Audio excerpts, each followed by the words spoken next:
Kembali lagi bersama Satwa Liar, channel yang membahas hewan dan peliharaan. Kali ini kita bahas reptil yang hidupnya bisa mencapai ratusan tahun, yaitu kura-kura. Markismak, mari kita simak. Kura-kura adalah sejenis reptil dengan cangkang khas di punggungnya. Ciri khusus lain dari hewan ini adalah umur panjangnya, mereka dapat hidup selama ratusan tahun. Kura-kura adalah reptil dari ordo Testudines yang tubuhnya dikelilingi cangkang bertulang. Kura-kura memiliki keunikan dibandingkan makhluk bercangkang lainnya. Meskipun banyak hewan, dari invertebrata hingga mamalia, telah mengembangkan cangkang, tidak ada yang memiliki struktur cangkang kura-kura.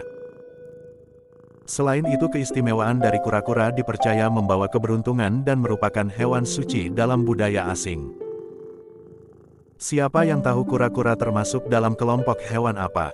Kura-kura adalah kelompok reptilia, sama seperti buaya dan komodo. Kura-kura memiliki kerabat dekat yang mirip yaitu penyu, bulus dan terapin. Oh iya, meski dikenal lambat bergerak, ternyata ada kura-kura yang berumur lebih dari 100 tahun. Karena umur panjangnya, kura-kura juga dianggap sebagai jimat keberuntungan di banyak budaya di seluruh dunia. Kura-kura sering dilambangkan sebagai damai, dan di banyak budaya cangkangnya dipandang sebagai dunia atau langit yang mereka bawa di punggungnya.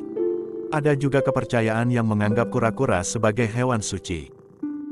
Di pedesaan Taiwan, orang sering membuat kue berbentuk kura-kura untuk liburan.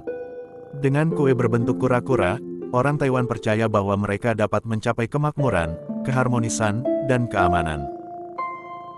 Di India, Dewa Wisnu juga direpresentasikan sebagai kura-kura bernama Kurma, yang membantu para dewa mencapai esensi keabadian. Dalam ceritanya, untuk menggerakkan laut untuk mendapatkan esensi keabadian, mereka menggunakan tali berbentuk ular raksasa dan gunung sebagai tongkatnya. Di Tiongkok juga kura-kura dianggap hewan yang disucikan. Umur panjang kura-kura sering digunakan oleh orang Tionghoa sebagai metafora untuk umur kura-kura. Memberikan harapan bahwa seseorang bisa hidup panjang seperti kura-kura di kehidupannya. Dalam kepercayaan Tionghoa, bentuk cangkang kura-kura yang rata di bagian bawah dan melengkung di bagian atas dianggap sebagai perumpamaan bumi yang datar dan langit yang melengkung, sehingga banyak yang percaya bahwa misteri langit dan bumi tersembunyi di baliknya, yaitu cangkang kura-kura. Keyakinan ini juga didukung dengan desain yang rumit dan setiap garis yang terukir di tempurung kura-kura.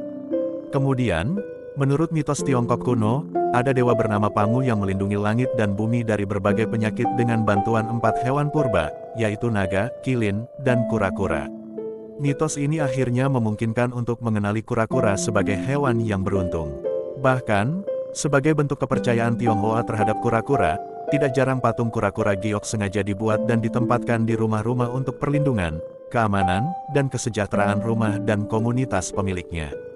Dahulu, patung kura-kura di Istana Kaisar Tiongkok selalu dihiasi dengan potongan batu dan tembaga, sebagai simbol kemakmuran dan keabadian kekaisaran, setelah menemukan keistimewaan kura-kura.